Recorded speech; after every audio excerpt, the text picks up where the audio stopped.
It did make me feel good, even though I was not attracted to this guy. Just that, he thought at least I was worthy of talking to. Yeah, but Peter, did you hear that? She was not attracted to him, so don't worry about it. I mean, the guy wasn't Tom Cruise or anything. It's not. Tom Cruise is too short for you. Welcome to Three Lil Fishes. We're three sisters who grew up in the Midwest together, but have since spread across the country. I live in Los Angeles. I'm in Nashville. And I live in Philadelphia. We are all married with children, have all had careers, but now we stay at home with our families. Join us as we share secrets and stories about being women, wives, and mothers. We welcome you to laugh along, learn something new, reach out, and join our conversation. So let's jump in. What's up, fishes? Hi, girls. How's everybody? I'm excited because today we are talking about that we've been doing this podcast for a year, you all. Mm-hmm. Can you believe it? We're a year old. Happy birthday, fishes. Yeah, it's our 52nd podcast today. Yes. Right? Yeah. Yes. I mean, that is, a big number. So it is a big number, and we are learning and growing, and I am proud of us because we have really done this every week. We've been consistent, and we keep showing up, hitting the record button, and just throwing it out to the world. Showing up, bare minimum. Yeah.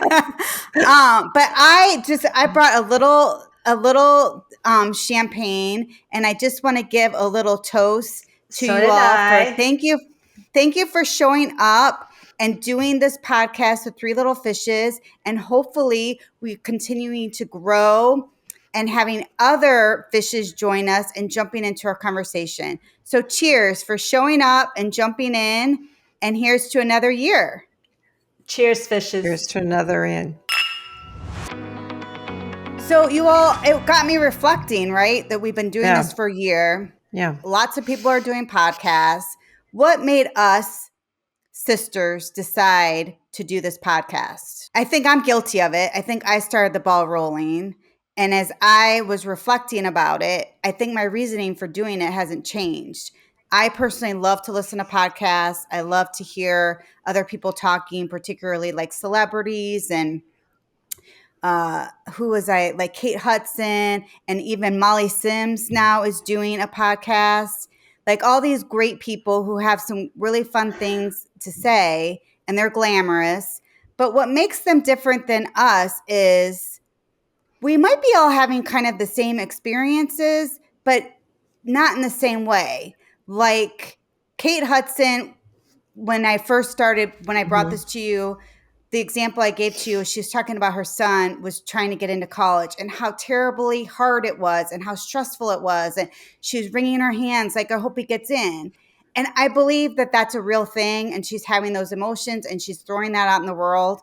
But Kate Hudson, getting her child into college and paying for college is definitely not the same experience that I'm going to have as I'm starting to think about getting my son ready for college, trying to get him in, helping him find resources to pay for it. It's just not the same. So I think that I'm looking for a community. There are people more like me, like the everyday person. Like, what are resources you're doing? Or how are you doing it? What tools are you using to be able to navigate this tricky world? Well, I remember when you came, you mentioned it when we were in Florida, when we were in the pool. And you're like, will you do this podcast? I really started thinking about why I wanted to do it. And I wrote down a few notes, which I actually got out and looked at them again. It kind of is the same reason why I still feel today, why I'm still doing it, is I wanted to feel more connected.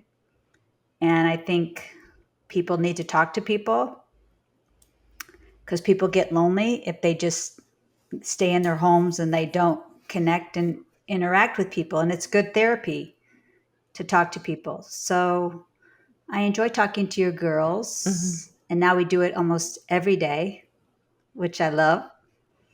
I know. I love that too. That's a bonus, right? That's a bonus for us, like a guilty bonus, guilty pleasure. I mean, it's a lot of chatting. Yeah. We talk Not a a lot lot. Not a lot of doing. It's a lot of chats. So, But it's like if we can share our experiences with other people, and maybe if it resonates with one person, I think that's a win. So that's why Mhm. I keep doing it. I agree. I feel like, I'm a big fan of female friendships. I think they're super important in our lives. And I think, COVID in particular really showcased how important people are in your life and being able to be sounding boards for one another and share ideas. And I think, it's been great to be able to just, where are you in your life? What are you experiencing? What's happening? We may not have the answer, but we're in it with everybody and we're doing it. And sometimes it's pretty and sometimes it's not. And sometimes we have an answer and sometimes we don't. And it's just life. So I hope our listeners feel a little bit connected to us, and I hope they're having fun with us because we're having fun with them. And it's enjoyable. I will say it's harder than I thought it was going to be. It's hard to kind of articulate sort of where you are in your day or your week or your month or your time of life. Like, I've sent kids off to school. I finished school. We've done these like high end sport, like, husband gets on my nerves sometimes. The yard, the dogs, I've lost dogs, I've gained animals, just all of the minutia of life, it gets tangled up together. And to try and articulate that sometimes I find to be a little bit of more effort than I thought it was going to be. So I hope that we're getting better at it. And I hope that people can listen to us and be like, I totally get that, or you Yeah. people are doing it wrong. This is what I think you should do. So I want our listeners to just really feel like we're one of your sisters and you can engage with us at any time about anything. So I think we talked about maybe popping up like an Ask the Sisters sometime soon, and people can kind of ask us questions Yeah. that maybe they have. But yeah, it's been a fun year. It's been, like I said, more work than I kind of thought it was going to be. I don't know what I was thinking, but I think it's difficult to be vulnerable, right? Because yes, it's like, it's yes, like to know that you have this microphone in front of you and yeah, it's just not the three of us talking, but we're throwing it out to everybody and, talking about kids or like sex or, husbands and friends. Like sometimes there's growing pains even with friends when you're in, later in life, which you don't hmm, totally expect. So I think I'm always worried, am I going to offend somebody? But I also want to be real. And I think I trip over that. So I think just trying to be authentic and real. And because life is messy and it doesn't always fit nicely in this little box. And I think part of why I want to do this too is like I look on Instagram or Facebook all the time and you see all these pretty pictures and all these stories about people doing these amazing things, which they are, which is so great. But if I'm not doing all those things or if I don't feel that pretty in my life, am I failing? I don't think that's true either, right? Like it's right, all about messy and where we color outside the box all the time. And we have to embrace that too, because yeah, that's how we get to the pretty package, right? Like it has to get messy sometimes. yeah, Right. There's also the technical aspect of this whole thing, making us yes, all three come together is harder yes, than it seems. And yes, we have a very good producer, Tim, that's very patient with us. So very thank you, Tim, patient. God because bless there Tim. are, there are times we're like, can't hear you. What? Like, I mean, this Yes, could go on for hours. So yes, we've Yes. had a lot of growing pains that way. we The have. Yes. other thing I was going to tell you that I came across in my notes was all the trouble we had even just naming our podcast with the Hmm. Yeah. names. I have like pages of just names that we came up with. Like one of them Hmm. was Triple Talk, which I totally forgot about. And Triple I talk. I forgot I about thought that. that actually was kind of cool. Yeah, it took us a long time to name. And I love our name, but I do think it's kind of sometimes hard to remember for people, like three Yeah. what. Well, because it's So meaningful to us, the fishes it meaning is. It's is a very meaningful to us. meaningful name for us, and hopefully people will start to really remember it, but it is tricky. I mean, that was very hard too. Everything. And Yeah. we don't have staff. Like, no one's writing, nobody's, we have an editor and a producer, but he just takes Right. all the nonsense that we spew, which could be an hour worth, and we try to like make it 20 to 30 minutes a show. I mean, our poor producer listens to so much nonsense. Yeah. We apologize and love you, Tim. Thank you for everything. Yes. So Thank anyway, you. it's been harder. It's harder than it seems. And I hope, everybody sticks it out with us because we're trying to get better every week. And I think Yeah. looking ahead, I think we continue to want to be more authentic. We want to share more ideas. We want to expand our listening base. And Mm-hmm. I think we also want to get some guests on Yeah. um, and have some new topics that way of talking about certain things. Like, I think maybe coming up, we're going to be talking to a guest who has ideas if your kids are getting ready to leave the nest, some ideas for you and how to kind of wrap your head around that. So Mm-hmm.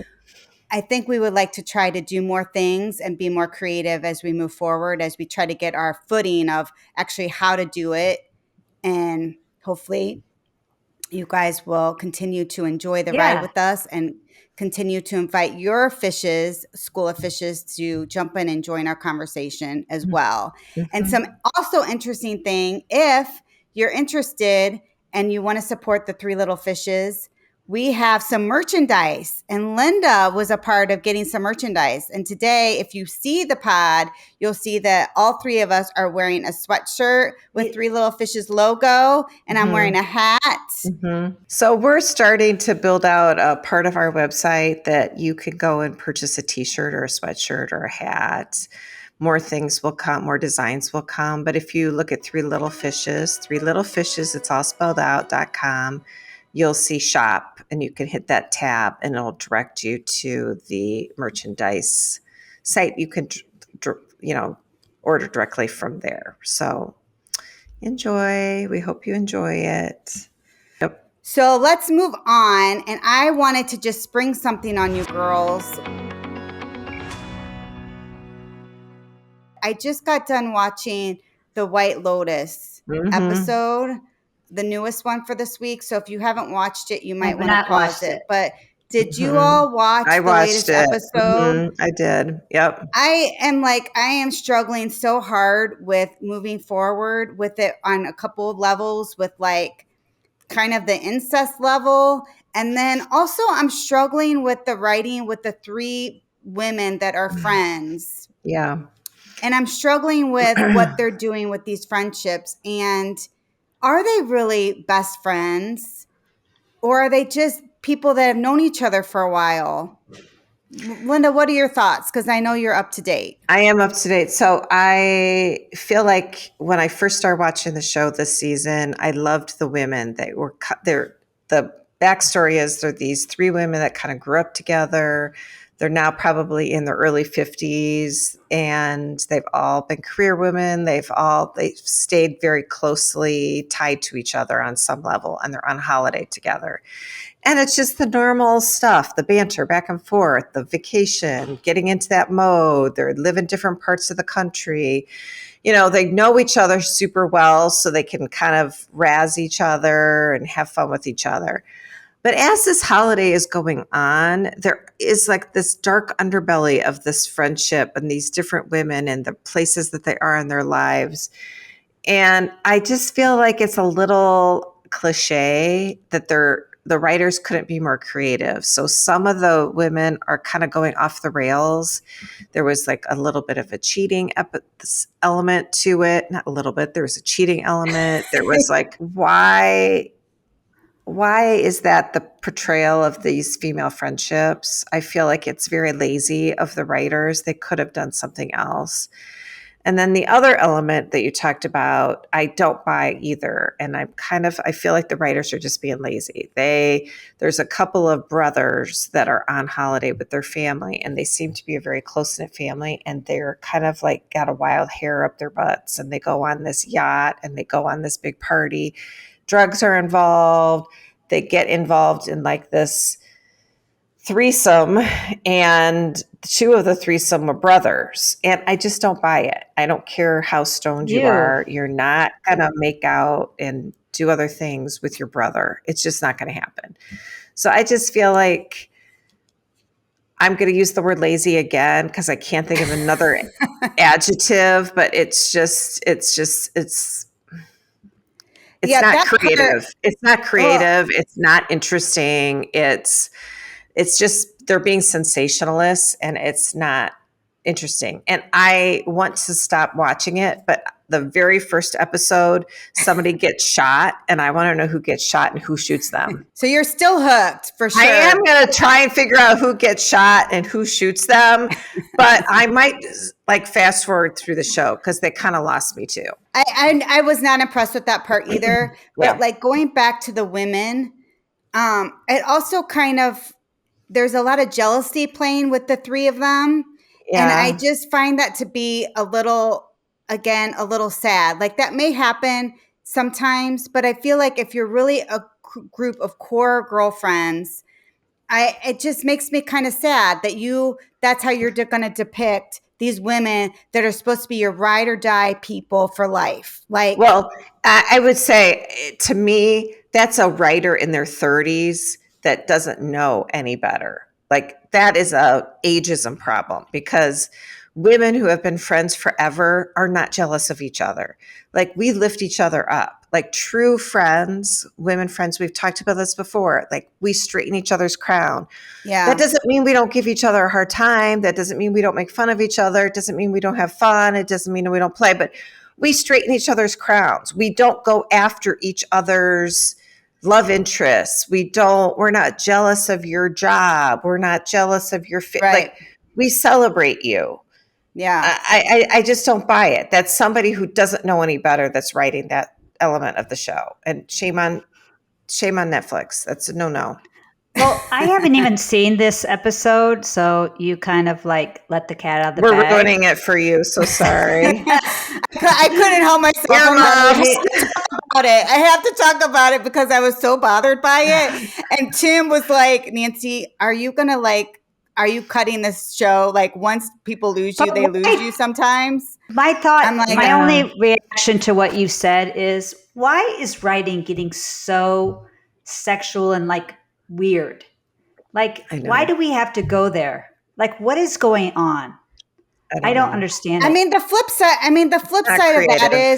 the flip side of this is we are talking about it, and it did get my attention. It got my attention so much that I didn't even want to wait for Kathy to get through the show before I'm talking about this on the podcast.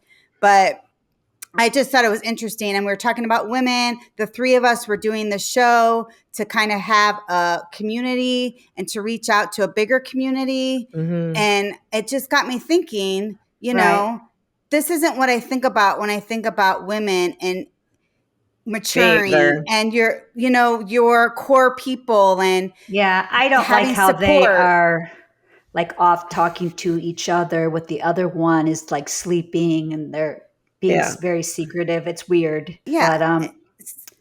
But those would not be my girls. Maybe they're not as close as they think they are.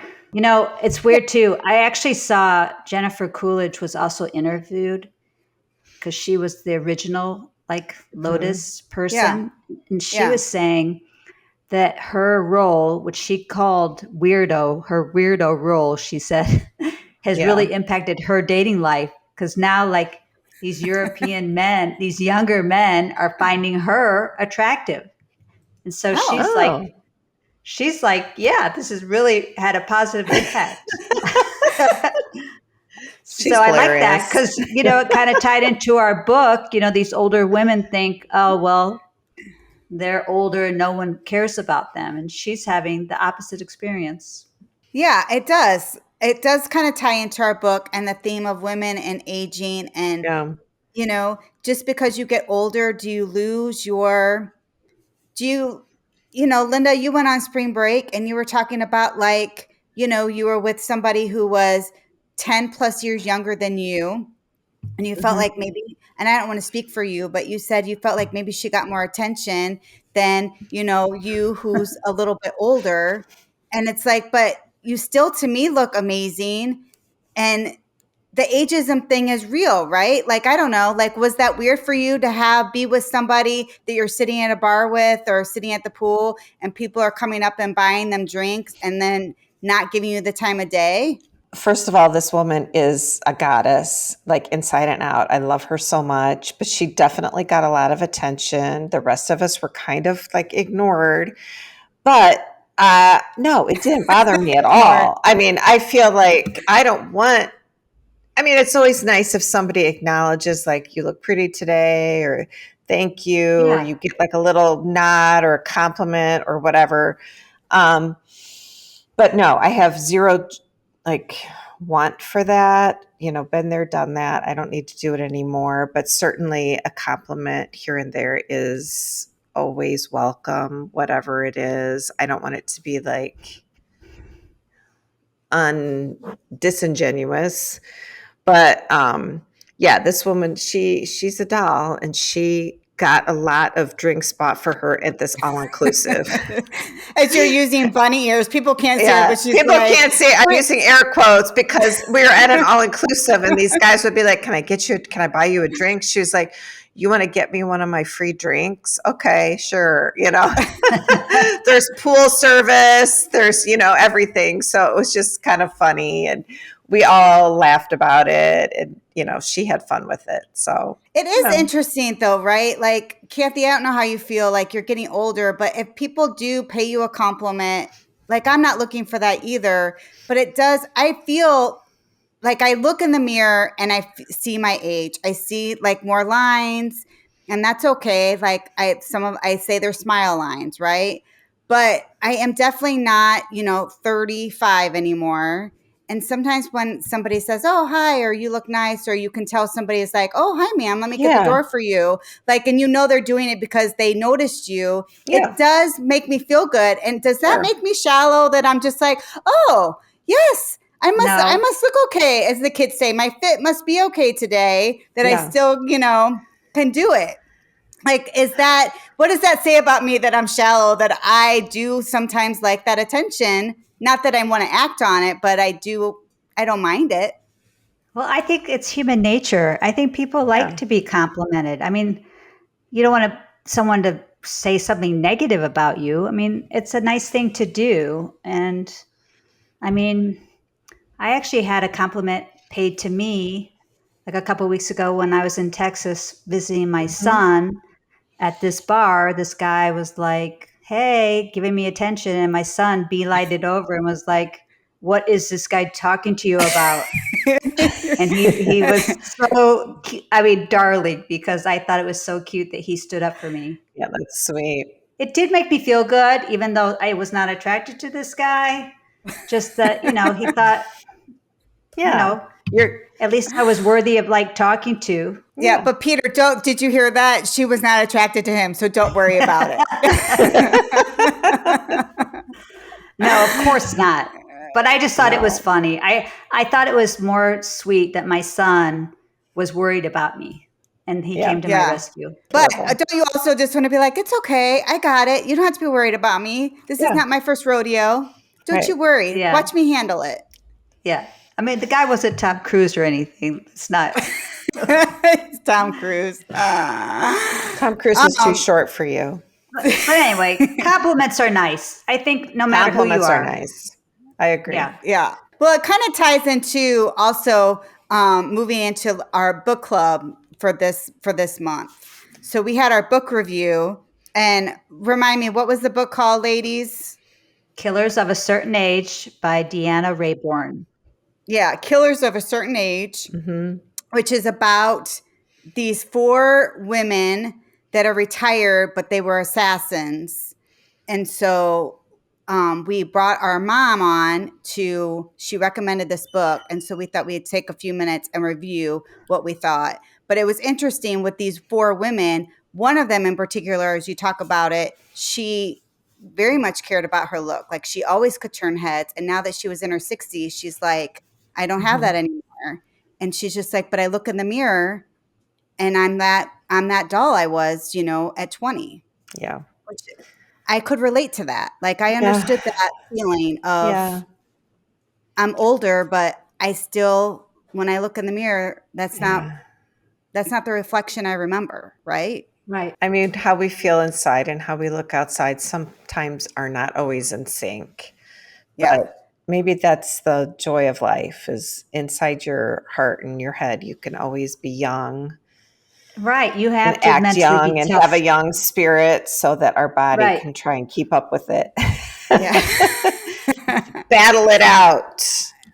All right. Let's bring in our mom to review our book. Welcome, Renee, avid reader and also our mom. She recommended this book, Killers of a Certain Age by Deanna Rayborn. So we're going to review it. So let's jump in. Hi, Mom. Hi, good morning, everybody. Thanks for joining us. Oh, it's nice to Good be asked. morning. That's special. All right, so girls, what do you think? All in all, I thought it was good, and I thought that it was an interesting concept. So what is the concept? Refresh the readers what the concept is. So the concept is it's these middle-aged women who have just retired, and they had a very special profession. They were professional assassins, and someone tries to assassinate them because they know where all the bodies are buried, right? So they're a threat. And so I thought that was sort of an interesting idea, that these older women, then they kind of come out of retirement in order to figure out who's trying to kill them, how to stop the infiltration of their old organization and preserve it. And so they had so much knowledge and history with each other. And, we don't often see books that have the heroine as being a 60-plus-year-old woman. So I thought that idea was super interesting, and that they had been friends for so long was very fascinating to me. So that part of it I really enjoyed, and I thought it was a good twist on a typical male-dominated, Sherlock Holmesy kind of book that, we see more than we see the women as the heroine. Well, I Go just ahead, thought Mom. they're kind of the 007 of the geriatric set. Yeah, And there's a moral compass that goes with that. Are they, 007, nobody questions the fact he goes around killing people tearing all the places, time. Yeah, shooting people, blowing them Right. up and stuff like that. And these women, that's not a typical pattern for them. How does that play out? There's the moral compass in that? Is it right because in the story, the people trying to kill them are people from their own agency who are right, being paid to kill people off right, the books, kind of thing, which right, is, you know, right, so right. here they're doing it what they Right. think There's is this mercenary element to it too. right. We're doing Yeah. it because it was the right thing to do. They're doing it because they're getting paid for it. I don't know. Yeah. You Interesting. brought up an interesting thing. I didn't even think about the 007 connection and thinking about this book with ageism and women. Like 007, he was doing it in his 60s and nobody thought a thing of it. So it's interesting that that was a note for us of, oh, this is amazing. They're in their 60s and they're women, but we don't have that same reaction when we're looking at 007. Well, Well, they had been put out to pasture. I mean, they had been put into retirement. 007 doesn't really get put into retirement. So I think that well, is maybe a Right. little bit of a difference, they but were offered yeah, retirement. That was their yeah, retirement party was the cruise. So they Right. were On the just going cruise. into retirement. Yeah. yeah. So anyway, I mean, Mom, I have a question for you. I know you recommended this book, and I think the potential of it is amazing. What I wanted to know from actually everybody was I didn't really feel like I got to know them individually. Like, I didn't really care about them individually there and were have anything. I didn't feel like I knew them. It was just kind of the story that they were kind of always running from problem to problem, and they were together as a pod and they were making sure nothing happened to each other. But I didn't really feel like I had a dog in the fight with these women. Well, they didn't.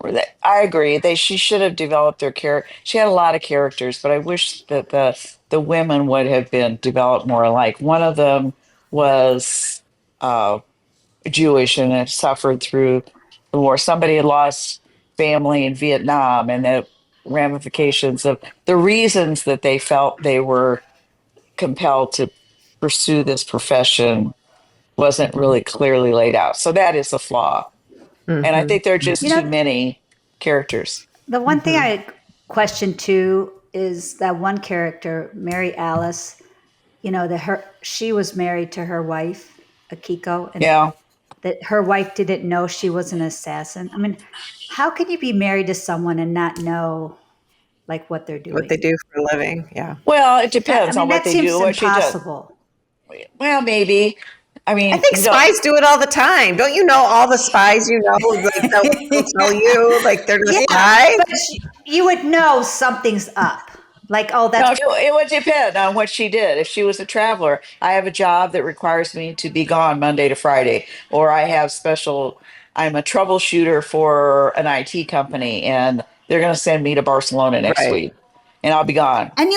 And in theory, you have trust with your partner. So if they're just gone from Monday through Friday and you're having a good life outside of that, like, I don't know, she didn't give her any reason to not trust her. And So that I thought that was believable, and that goes back 100%. and that goes back to they thought they were doing it for the right reasons. There was no guilt associated until later in yeah, the story. There Yeah. was right. no Because guilt associated in their career because, they were killing Nazis and they were, right, doing war criminals.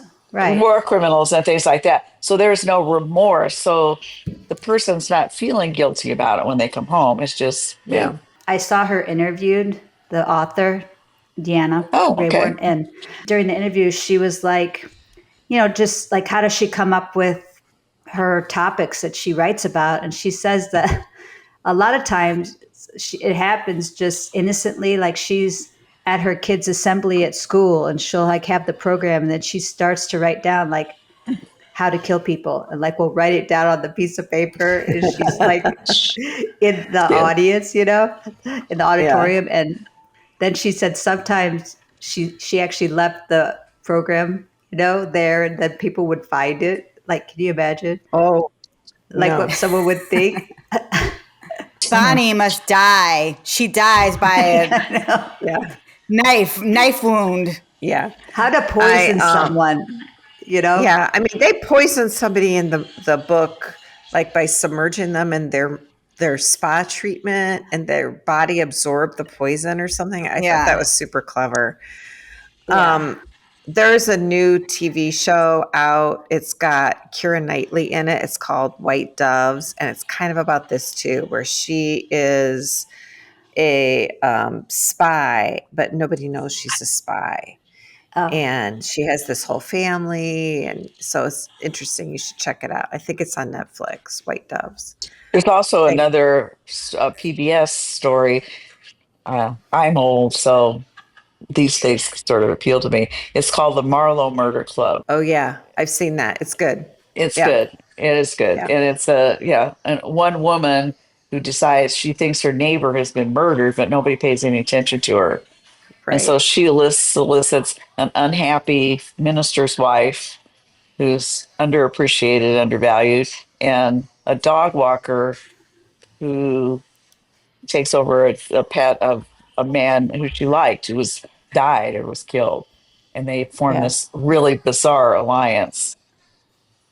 So that's oh, a maybe a watch So, too. Mom, so this book that we read, would you give it a thumbs up, sideways, or thumbs down? I thought it was good. I thought it was an easy read for Yeah. me. I just it was kind of like I could go on holiday. And I actually think I read it on holiday, so I could pick it up and put it down.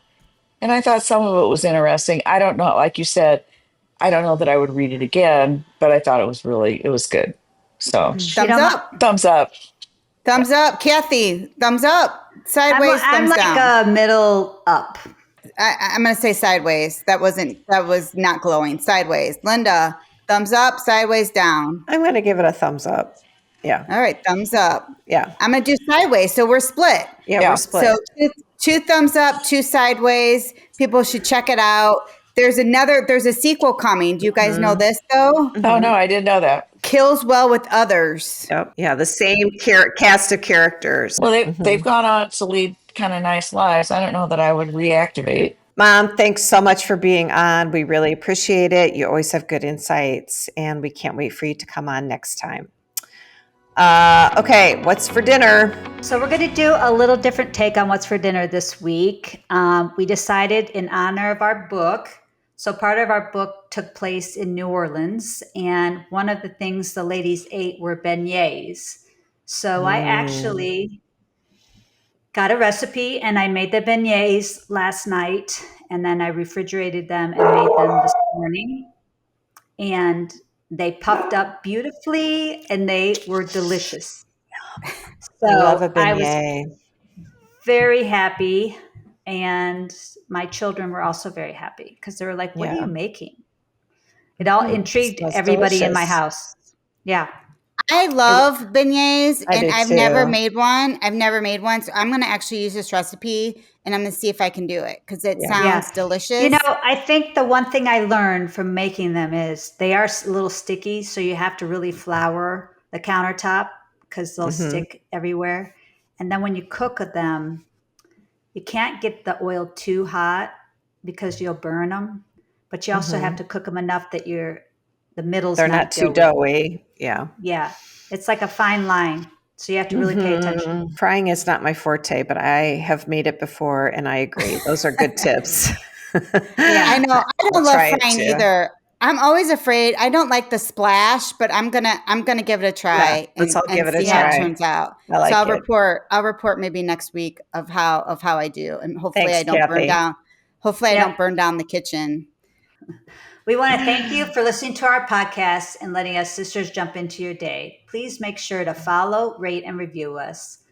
Please also send us requests for topics that you would like to discuss. So to our website, 3lilfishes.com. So have a wonderful weekend. Sisters out.